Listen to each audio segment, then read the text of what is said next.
Oyo babengaka mundimi ou bien chrétien azali nani?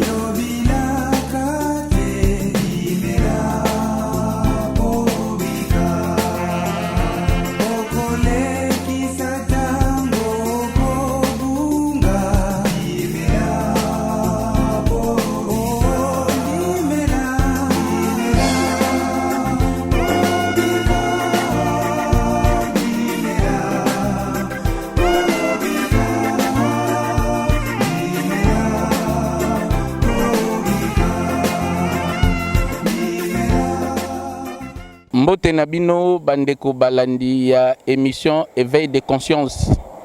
Émission Nabino oui memelaka bino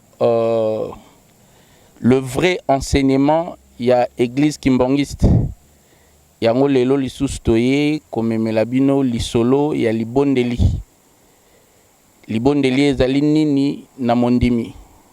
Toza biso moko te na plateau. Tozali na invité na plateau o toko yamba rapidement po to solo la lisolo ya papa Simon Kimbangu lisolo ya Nzambe ndenge tolobaki na bino tozonga na ba essentiel totika les à côté tozonga na essentiel sans plus tarder to yambi invité mi balé lelo na plateau toko mona bango tout à l'heure. Bonsoir papa. Bonsoir papa. Kombo nani osalaka nini na etonga papa Simon Kimbangu? Kombo na ngai papa Omer Guga Yimbe obo mesali ko benga na kombo ya papa Mokambi. Nazali moko kati na ba responsable na kati ya kureki pe na kati ya jeunesse. Merci beaucoup wana toti kolanda papa Mokambi. Kombo toyebeli mingi noko ya bana. Mbote papa. Mbote mingi papa. Kombo nani osalaka nini na etonga papa Simon Kimbangu? Kombo na ngai ona ebani nango mingi ezali papa Leme na Peter. Nazaka moko kati na bayembi na chorale des enfants kimbangistes. Sans plus tarder, tokoti na mozindo ya lisolo ya lelo. Papa Mokambi, tolingi toyeba libondeli ezali nini? Na kombo ya tata mwana pe molimo santo. Libondeli ezali na biso ba chrétien kimbangiste libondeli ezali moyen ya communication na tata Nzambe. Donc ndenge nini na biso tokoki kosola na Nzambe tokosola na canal ya prière. Donc yango wana nde ezali important na tina ya libondeli. Pona nini faut tobondelaka? Il faut tobondela parce que tozana etumba munene na se atango biso ba chrétien. Ba chrétien toyeba ke depuis toya na kati na mokili Satana kitaka na se. Alors Satana komisa mokili lokola mokili na ye. Alors biso bato tolandi nkolo Yesu. To kiti na se atango. To ye il faut to sambela ka makasi to senga ka mingi pa tata Nzambe. Nzambe apesa biso makasi to koki kobunda na moyini. Pa mate moyini aloni mingi na se atango. Alors pona ko longa ye il faut kaka la prière. Yango wana to ko sambela ka mingi. Ndenge yango ezali recommandation. Merci beaucoup papa Mokambi. Nini esengeli na biso kosala po ete libondeli na biso ezala exaucé na Nzambe? Po ete libondeli na biso yoka ne pa ya tata Nzambe, il faut tozwango likambo na biso sérieux. Libondeli eza na ba principe nango ebele. Bakoloba kaka atoke kosambela, mais kosambela eza na ba disposition. Eza kaka likambo moko te to même kutu ba joueur bakenda kobeta bale. Bakenda ka réveillant bazali sika moko bakangani balali te tongo etani tende bakeno beta bale. Alors biso pe kwa toyebi libondeli ezali arme ya mondimi.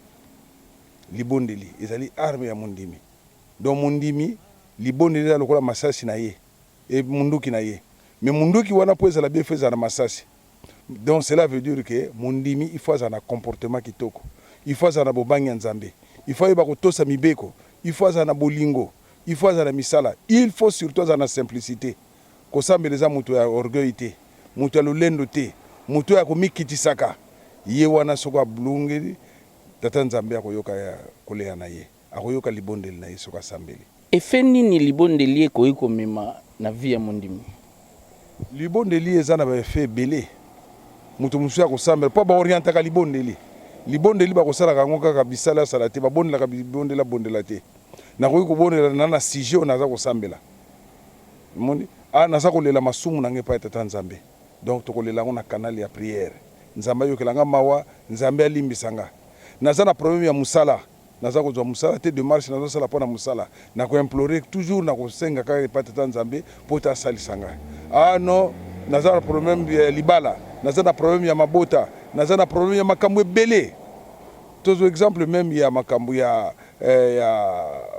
Paul na Silas batiaki bango na prison mais omoni libondeli nini fe esalaki Daniel na nini na libulu ya bankosi libondeli esalaki importance nango na kasi te tongo etanaki nkosi aliaki ete libondeli eza na bafe ebele surtout na kati na milieu na biso na kati na église libondeli epesi biso makambo ebele epesi biso barévélation ebele ebimiseli biso makambo ebele lelo si on vit aujourd'hui on vit grâce à la prière sans libondeli tokoki kovivre te donc papa journaliste libondeli eza na fe makasi nkolo yesu alakisaki bayekoli na ye ndenge ya kosambela po banaki kosambela amoni te ndenge bazosambela bobien te alakisi bango libondeli ya notre père biso epa na biso papa diangenda alakisi biso libondeli ya le 6 avril et ezali cité na makambo ebele eza na kati ya le 6 avril donc alakisi biso ndenge nini tokoki kosambelaka libondeli eza te fo zwango pendant 15 minutes 20 minutes yo moko kaka kozosambela te libondeli ya principe na kosenga so moto aza kosenga akodepase 10 minutes na ye moko te akozwa peut-être 5 minutes 7 minutes akoki kosambela mais si libondeli eza na orientation eza na basujet oyo ya kosenga eza na likambo nini oyo bokosenga lelo oyo bokosenga loyo bokosenga mais soko yo moko na libondeli ozwi makambo nyonso keboyo non wana oza kodevie na prière prière ekokende molai te papa alobaki na biso bozwaka tata ntango molai te papa simon mbanga aza na mosala ebele ya kosala mais bozalaka mokuse e bozalaka précis donc voilà libondeli eza na makambo ebele tomoni yango na makambo ndaka nzambe lere tokende na colonie de vacances na baretraite tomoni yango na makambo ya baguerre papa kotinda biso bokende kosambela mpo na makambo angola bokende kosambela makambo ya afrique du sud tokende kosambela makambo ya namibie tokende kosala baguerre ezalaka na brazzaville awa tozokota mabondeli même na biso moko nazobosana soko nayebi te soko na 98 je crois nayebi te soko ezalaki na mbula nini oyo papa mfombaza apesaki biso 3 jours ya prière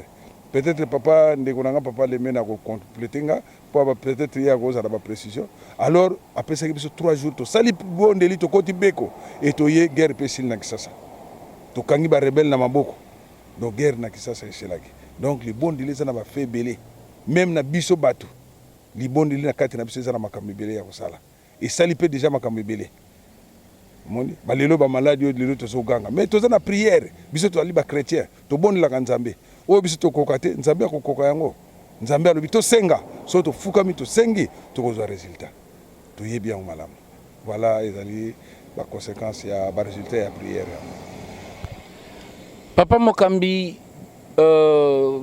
ebandaki koarrive tout le temps soki okei koposer problème na papa mfuma mbanza abandaki korekomande bato kaka na libondeli soki opose papa mfuma mbanza likambo ngolo mobisambo ayebaki secret eza na libondeli ou bien pourquoi papa bandaki korekomande bato kaka na libondeli yango nalobaki awa libondeli prière ya notre père nkolo ezwa orientaki na kati na prière soko lani notre père qui est au ciel que ton nom soit sanctifié que ton règne vienne que ta volonté soit faite comme au ciel donne-nous aujourd'hui notre pain de séjour pardonne nos offenses comme nous pardonnons au monde na kati ya libondeli wana a cité étape te comme na place et communauté na soka prière à clôturer donc soko papa bana ko tika biso ayotinda biso toke na mabondeli parce que alingi to zoyer exemple ezaleli oyo ezalanga pour la prière ezali arme ya un chrétien donc soko bondelaka te donc vie ya prière ezate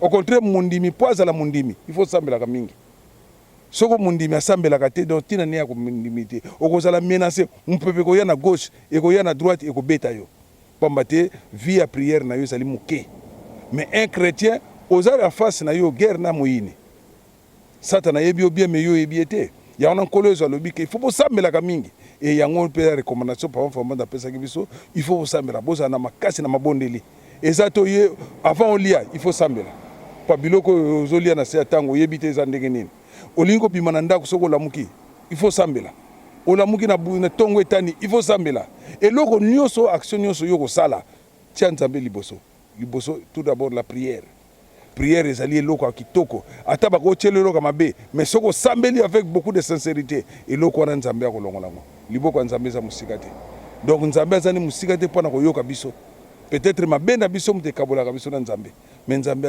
azani mosika te donc prière ezali permanent na kati ya mondimi soko na kondima na yo prière ezali te tina te mais prière mpe eza na discipline nango yango monaka so toye libondeli eloko ya liboso bakopesa biso mateyi ekotalisa biso na likambo toza nango mposa tosengi mpa ya nzambe tala tosalaka boye tala tosala tokosala confession tokotubela soki totubeli totikali polele sincère totubeli tosali confession moko sincère etango tokobondela libondeli ebanda ntango wana tokoyeba ke nzambe akoyoka biso mais soki tozala makambo bakaka biso bato ye mabondeli toyokanaka te biso bato ye mabondeli tolinganaka te tolobanaka te biso bato mabondeli to witi kosala biso komeli basanga witi kokende kotambola na basi witi soko na mibali soko wapi oye o na ye kolala veiller donc et puis lero ye na libondeli tango balobi veiller de prière oye po tolala te musala ya prière eleki me musala ya bilanga na makasi lelo ko sala bilango lobi na lembi lobi na koya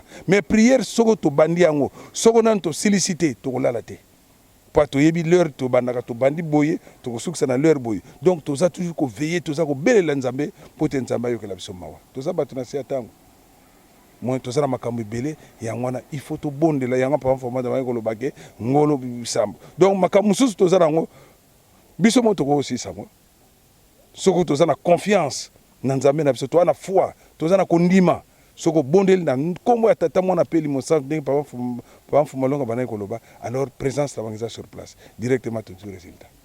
Merci beaucoup papa Mokambi tokozongela yo papa Lemena okoyi koyebisa biso est-ce que libondeli peza na ba norme nango lelo oyo tokomonaka mutu soki alingaki kokutana soit na un président de la république soit na un ministre ezala na tenue exigée soki balobi ete po kutana na mokonzi fo lata veste ndenge yo lati wana na cravate na chaussure nakanisa moto akorespecte yango pamba te azokende kokutana na haute autorité mais lelo soki totali na kati na mokili haute autorité na biso ezali tata nzambe mais ndenge nini moto oyo akokende kosolola to kokutana na tata nzambe akende kaka ntsanga ndenge wana donc libondeli mpe eza na banorme nango eza mpe na tenue exigée. Nous avons des tenues spirituelles et des tenues physiques. Ndenge tolati bilamba bo. Ba norme ya prière ezali. Muto azo kende ko sambela. Tenue na d'abord, présentation physique na d'abord et contact. Yo mtozo kende ko sambela ba boutonyo se fungwa, mozo kende solola na nzambe. Ministre écoute, soit un président de la République ozo kende solola na mais olati tenue moko ezali décent. Mais comment est-ce que yo kende ko solola na tata nzambe oza na teni moko boy physiquement boy d'abord oza malamu te ça c'est un spirituellement muto aza okende po asolola na tata nzambe ba norme ezali norme ya liboso ezali foza d'abord na mibeko ya tata nzambe yango moni proverbe 28:9 elobi na biso boy celui qui fait la sourde oreille aux exigences de la loi Dieu désapprouve sa prière donc mutu nyonso oyoyo alinga koyoka pe kosalela mibeko ya tata nzambe te libondeli na ye tata nzambe ayambaka yango te yo mutu ozokende kosenga likambo pa ya tata nzambe oza na ndeko moko boyokanaka te soki otangi Matthieu chapitre 5 verset 22-23 balobi na biso nini balobi soki oyebi ete ozokende kotumba mbeka to kosolola na tata nzambe na makanisi na yo soki oyebi koza na ndeko moko oyo yo na ye boyokanaka te nkolo Yesu mtazoyebisa bayekola abi vandisa nanu mbeka na yo va faire la paix avec ton frère kende koyokana na ndeko na yo soki boyokani bino mibale banda tango na tango okoya kopesa mbeka epa ya tata nzambe nzambe akoyamba libondeli wana parce que on respecte d'abord ba norme et de 3 1 Jean chapitre 3 verset 15 balobi na biso nini tout homme qui a de la haine pour son frère est un meurtrier. Or, un meurtrier n'a pas la vie éternelle. Yo oyo kanakate, oza na haine na famille na yo, na baninga na quartier, na baninga na école. Olingaka ko sentir dolingo vivre toujours na vie à solitude. Olingi ko la solitaire envers les amis. Mais nzamba za komona yo kutu na mozalani na yo oyo zo komona. boyoka na été comment est-ce que nga nzambe oyo monaka te oya ko adresser nga ba prière pendant que le prochain oyo za ko mona oyoka na été ndenge nini oya ko pesa prière pa tata nzambe yoka. Donc il y a des normes, même sur otali na Matthieu chapitre 25 aux banana 45e verset okititi kuna na se kolo sazolo ba j'étais en prison boyaki ko tala ngai, j'étais malade boyaki ko visiter ngai, nazanga ki lamba ko lata bo pesa ki ngai. Maintenant ba yekol batuni tangu nini yo zalaki na prison biso to yaki ko tala yo tant abi eloko nyonso bozo sala pa ya ba prochain pa ya bazalani na bino bozo salango directement et pas inangai. Voilà, donc tangu bazalani na biso tolingi kozana bango malamu te ndenge nini biso to se présenter pa tata nzambe to loba na eli loba o ya koki koyokela biso. Il y a plusieurs normes, papa journaliste, ba normes ezali ebele. Mwana mwasi aza kokene kosambela aza na kitambala te na mutu a respecter norme ya prière te. OK, 1 Corinthiens chapitre 11 elobi mwana mwasi nyonso pota kene kosenga likambo pa tata nzambe esengeli te tête na ezala bien couvert. Mwana mwasi aza couvert te na tête a respecter ba norme te ndenge nini tata nzambe ako exaucer prière ya mwana mwasi wana. Mutu ozokene kobondela yo mwana mobali tolo nyonso eza polele e olati kilote pendant que na bureau kutu ya ministre ko kota na singlet na kilote te, mais devant Nzambe tu te présentes avec singlet avec kilote ndenge nini nzamba zotala déjà teni oyo zanango eza décenté eza convenable te pour yeko se présenter liboso na e poto senga elikam. Voilà papa, il y a plusieurs normes oyo sengeli muto azala nango pour se présenter liboso tata Nzambe asenga likambo Nzambe pe apesa ye yano. Voilà. Est-ce que ça na procédure moko libondeli ko yokolanda libondeli pezaka na procédure? Merci papa Alias. Eloko tozomona ngo mingi lelo tozana ba mayamba ebele na kati na mokili na biso, mais okoyoka batu baza kobondela mais songo tangi na Matthieu chapitre 5 zwaka ka Matthieu chapitre 5 verset 5 OK na ngoti na 8 nkolo yeso aza koloba abi quand vous priez ne prononcez pas de vaines paroles. Tant bozo sambela bolinga koloba ba makambo ezanga tina te. Il y a deux sortes de prières. Il y a les prières individuelles, prières oye bat mutako ko sambela ye moko batebele basala kango. Il y a la prière ou les prières collectives o esengeli batebele basangana sika moko pote basala libondela. Na prière individuelle eza na ndenge nango, prière collective pe eza na ndenge nango. Tant tokenda ko sambela ndenge na lobi na Matthieu chapitre 6 verset 5 à 8, ne multipliez pas de vaines paroles. Tant que vous semblez. Libondeli za na procédure nan. Procédure à liboso so lingo banda libondeli ba remercier d'abord tata Nzambe. Il faut qu'on remercie tata Nzambe na ndenga pesio souffle de vie. Na ndenga pesio temps ya ko vivre. Na temps wana yo zali soko za na 10 heures oko banda Nzambe merci ngo batelinga banda. To banda ki journée to comme singa na tango. Donc libondeli banda d'abord ya ko remercier tata Nzambe. Et deuxièmement, na libondeli, il faut osenga pardon. Libondeli a mi balé. Si j'ai mi balé, so osengi tata Nzambe merci. Na nenga batelio. Deuxièmement, basenga tata Nzambe pardon. Pourquoi na lobi pardon? Parce que so que tangana Jacques chapitre 5 verset 16 à 17 balobi, la prière d'un homme juste a beaucoup plus d'efficacité. Donc libondeli ya mutu oyo aza kotambola malamu ezalaka na efficacité yango na norme na procédure ya prière babandaka ko remercier tata Nzambe et ya mibale okosenga tata Nzambe pardon na makamnyo so sali.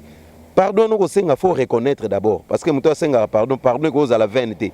Le pardon vain c'est-à-dire que mutu ayeka rapport ça la mutu plaisir alobi na sengyo pardon limbisanga. Pardon moko fezala un pardon sincère na kati na mutema na yo ozo reconnaître ete na salaki mabe on a salaki na yibaki na tongaki na salaki n'importe quoi au sengi d'abord bolimbi c'est pas tata Nzambe nde na simana yango obandi kokota siko requête na yo posa na yo pa tata Nzambe. C'est ça la procédure. Remercier d'abord tata Nzambe ndenga bateli yo apesi souffle de vie et deuxièmement au sengi et pardon parce que muto akenda ko sala prière akoki ko associer prière na ina péché te. Tu vois? Mutasali masuma zo kino senga pa tata Nzambe. Reconnaissance nini oyo zalaki nango na mabe oyo salaki o senga tata Nzambe bolim c'est pour ka yamba libondena. Voilà procédure ndenge nini mutesengeli asala libondeli pour tata Nzambe yoka. Papa Lemena, position nini esengeli na mondimi azwa mpo na libondeli oyo eza permis surtout na lingomba na biso? Merci beaucoup papa. Biso toza lokola l'église kimbangiste. Toza lokola to évoluer lokola bata ba science occulte. Vous savez na monde ya occultisme bazana ba position na bango o ba invokelaka ba nzambe na bango. Ndenge ba prophète de Baal bazalaki. Ba prophète de Baal soko tangi na mukanda nzambe na un roi o bandi ko tanga ngo banda na premier verset nango tikuno kene komona ba Baal bazalaki na ndenge na bango bazali ko invokele tata nzambe. Soko balobi ete okokamata elongi na yo okotala moi uta ne bimeli na tango kino esika tango ekino tuka fa de tango ekene lala ezalaki façon na bango o bane bazali ko invokele nzambe. Batu na batu bazali na ndenge na bango mutu mso ozali bumu na ye atalisi likolo azwi maboko atomboli eza lolenge oya bango bamonaki ete pote ba invoke ba nzambe na bango wana ya lokuta pote ba exaucer bango selon bango. Mais biso na kati ye yamba ya papa Simoki Mbangu tozali na position oyo batata na biso balakisa biso mundimi soko lingo so na tata nzambe liboso to fukamaka toza na position oyo to benga ngo une position universelle pour nous les kimbangisme les kimbangisme zaka position ya humilité position na biso d'abord to fukamaka soko lingo senga pa tata nzambe okofukama ezali position ya humilité. Même soko tali dans l'ancien temps ezala na ba roi na tango na biso akala le roi nzinga nkuvu batata na biso akala wana ba mikonzi mutu azali vassal donc bazaki ba serviteur ya ba roi soka roya ko solola na roi position oye akozala nango devant roi ya komikitisa fa fukama wana kutu mutu aza en face ya muninga na ye mutu alinga solola na ye me afukami pota la kisaite yo na ngai toza ndenge mote ngana zali serviteur yo zali roi mutu wana ko fukama bongo mutu azokende kosolola na nzambe mokeli position nini esengeli zana. Donc position oya biso la position universelle pour un chrétien à s'adresser pas tata nzambe zali kofukama ezali signe ya humilité. Alors pour na bato yo peut-être bazali ba malade parce que mingi tozana bato oyo lelo réellement bakomi ko bela ba makolo soit tazana rhumatisme azana moyen kofukama te bato msusu bazakata msusu avandi pour les malades akoki ko vanda. Mais pour na muto azaki il se sent pas bien mais ayaki prière tozara na position to tcheli bumunase to tomboli mutu likolo oza na position mupanzite oza na position ya dorsalité ke olali otomboli libumuna likolo yangwana te ba position wana pour nous les kimbangis yangote la position universelle ezali ko fukama ezali position oyo mutami kitisaka pona ko s'adresser et pas ya tata nzambe. Donc c'est ça. Merci beaucoup Papa Lemena. Papa Mokambi tangu nini bon esengeli na biso to sambela? Na komba tata mwana peli mosantu ndenge balobi na biso na mokanda ya Jacques prier sans cesse to ko sambela na tangu nyonso. Mais tango ba pesi biso pour na prière to ko sambela na 0h to ko sambela na 3h du matin to ko sambela na 6h du matin to ko sambela na 10h to ko sambela na 12h to ko sambela na 15h to ko sambela na 18h to ko sambela na 22h. Donc journée na biso moment to ko sambela. Mais ndenge papa wana iko loba na biso mbala musu pa mfu malonga zo loba na biso na sambela ko moins 100 fois par jour parce que alobi sata la mekakanga seconde par seconde. Donc na sambela au moins 100 fois pas na distraction te. Au moins vie de prière soko muta koti na vie de prière a kozala ndenge mususu. Yo moko bano mona pe nzoto na yo zo changer. Moni yo moko mona ke ate likamu nyonso lingo sala libondeli likamu nyonso en dehors ya ba lero ba pesi biso toza na tango nyonso to lingo sala bo prière. Même si on leur a prié coquille, na kozala kaka kimia ata na bus na telemi nazo tala na kangi na misute mais nazo méditer na kati nazo sambla na kati ya prière. Donc prière ezate funa ganga prière ezate funa lobaka makasi bat bayo kanga te mais nazo sambela na esprit na kati ya motema nanga nazo sambela nazo senga na nzambe nanga. Voilà ba heure na biso ya prière ndenge yango apesi biso même mundi ba ko sambela à tout moment prière eza permanent pour naye. Merci beaucoup Papa Mokambi. Est-ce que vous avez la biso synthèse moko sur la prière? Olobe la biso brefement, bref en fait, sur la prière. Moi synthèse moko. Na koma na tata mwana peli mo centre. prière eza nango koluka gymnastique mingi te soko luki koluka mingi ka tobimisa maloba ndenge papa leme na lobi obimisa maloba ebele ta moso oya kosumuka tozalaka mingi na système na biso ya prière so tokomi ndenge tosalaka tour ou bien tour de 9 ou bien tour de 3 il faut bayeba prière d'individuel ezalaka nini prière d'intercession ezalaka ndenge nini et prière oyo tokosalaka po tozosenga po toyona basujet mpe ya kosenga na kati na prière. Alors na premier tour na biso ya prière tosalaka mingi to remercier tata nzambe ndenge papa leme na lobaki to remercier nzambe ndenge abateli biso apesi biso nzela tokomi et ya mibale toza reconnaissant ke tosalaki nzambe mabe totubeli na biso tosali confession et sili tocontinue prière toya kosenga prière mpona bato malade tokosenga prière mpona mokili na biso tokosenga prière surtout na makambo toza nango na kati na lingomba bomoko ya libota ya lisantu bomoko ya lingomba bomoko ya bandimi donc toza kosenga kimia na kati na mokili na biso lelo bamalade yeli biso lelo tozoganga wi tokozwa bakisi mais soki intervention ya nzambe ezali te il faut tobela te pa tata nzambe nzambe moto azali mokonzi ye moto akotia liboko na ye mpe kimia eyeli biso donc na prière tokoluka na biso midi à 14h te mais mutu nyonso ayebi ke nazolongwa na ndako nazokende prière eloko na yingo sala sa mingi na biso ba tozokende mabondeli tokokende beko tokokende boye depuis à partir na ndako toza na méditation tozoya foire te toye na foire te ko na prière mais toye kosolola na nzambe na biso ndenge papa Pierre alobaki mutu aye kosolola na mokonzi asalaka na ndenge nini bakofanisela salle d'attente akozala boye soko lere na ekoki donc azomédite ndenge na kokuta na mokonzi. Est-ce que mokonzi akoyambanga? Est-ce que mokonzi akozongisela ngai yano kitoko? C'est ça.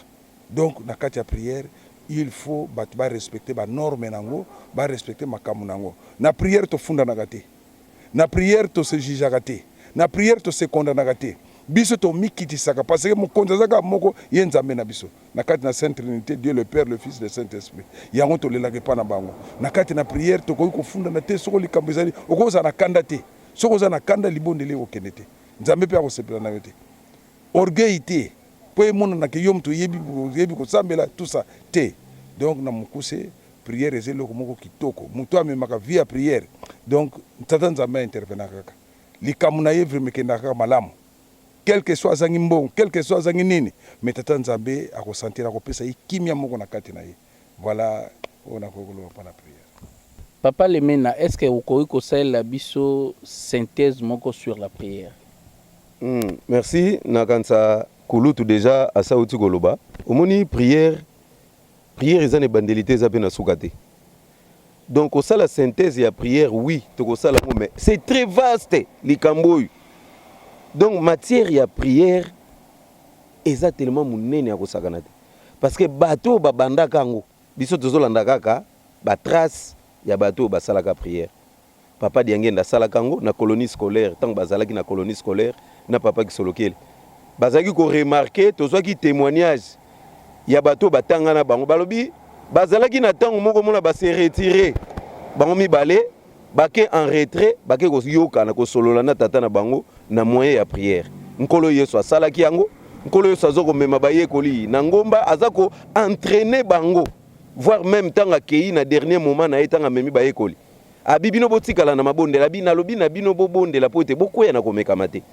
Donc la prière ezali eloko moko soki toza ko sambela d'abord ezali pour te préparer retour na biso oyebi papa journaliste tant toyara na mokili nous avons une mission au biso toyara na mokili pour bien accomplir la mission au biso toyara na mokili soko za na mabondelité ozala d'abord distrait moi accomplir mission na malamu ezate donc to bondelaka pour na to préparer pe retour na biso et pe pour to yeba ko accomplir valablement et loyalement mission na biso o tata nzambe apesa biso na kati na mokili et to ko bondelaka pe pour to ko na ko mekamate parce que environnement na biso d'abord tozali entouré na environnement moko boye satana asopi babiloko ebele ba distraction eza tellement makasi.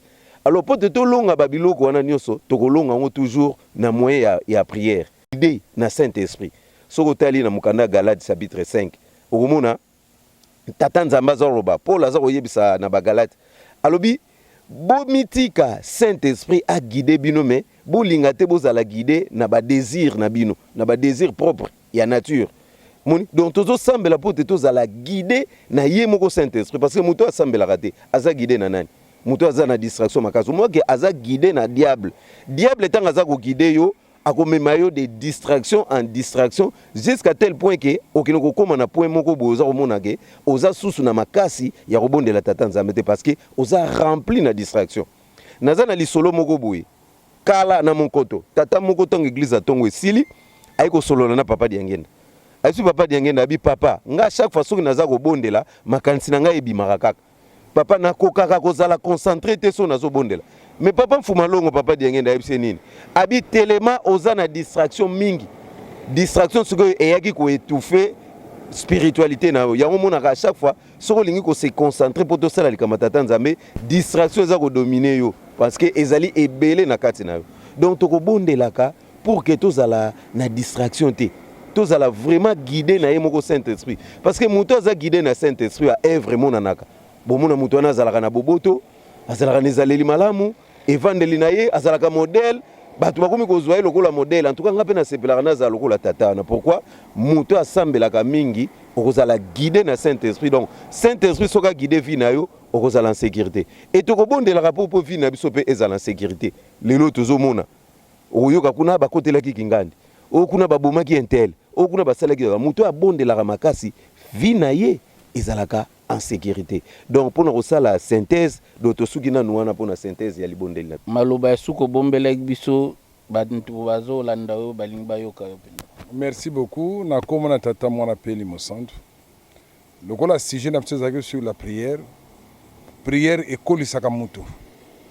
Epesaka mutu bonzambe croissance spirituelle yaka na mutu. Mutu asambelaka mingi akoyaka pamba te. Komeka meko ya nango pamba te to ali batu to na kati ne tumba. Mais mutu asambelaka mingi akoyaka pamba te. Il faut sambelaka mingi nde balobaki prier sans cesse. Faut ko sambela. Ko sambeleze loko moko kitoko. Papa mfuma longo na ko parachever maloba ya papa Lemena na l'ère avant la prière individuelle. Papa mfuma longo na salango. Bagage spirituel na ye papa yebisaki biso asalaki yango mingi na lutendele. Asoki no bomba na lutendele. Bana basio bakeneki retraite liboso. To ba jeune fille ba sala retraite liboso na ba 72 70 75 ba yebi nzete wana ya munene place yango ezalaka place nzete moko ezalaka munene place papa na ko fana na sanzete afandi azana prière individuelle na ye asa kusambela donc bondela makasi par rapport ya mission ndenge papa Lemena loba par rapport ya mission azana ngo pona kotambusa bato donc soko za na vie ya prière te même ko telema liboso bato kokate. Donc, et puis prière na yo pe simba ndenge papa Lemena lobaki il faut tsala na kati na bolingo mibeko misala ndenge papa arma benga kiango libondele zali arme mais pas libondele yo kana ifeza na masasi. Donc libonde mundu ki feza na masasi no ezana ni bolingo mibeko misala de to tambola na kati na bobangi nzambe. Donc mokilise pesa meli biso mokilisa ko zela biso to tambola ndenge tokoki ko tambola pote tata nzambe akwa kokisa elaka na ye na kati na biso na kombo na tata mwana peli mosantu amen. Merci beaucoup bandeko balandi tozana eliki ete bolandi biso na bokebi nyonso. Papa Martorel alobaka na biso eloko moko soki baépidémie to virus moko ekoki kobima ndenge lelo tozoyoka lisolo ya corona biso bakimbongiste tozali remède ya virus wana.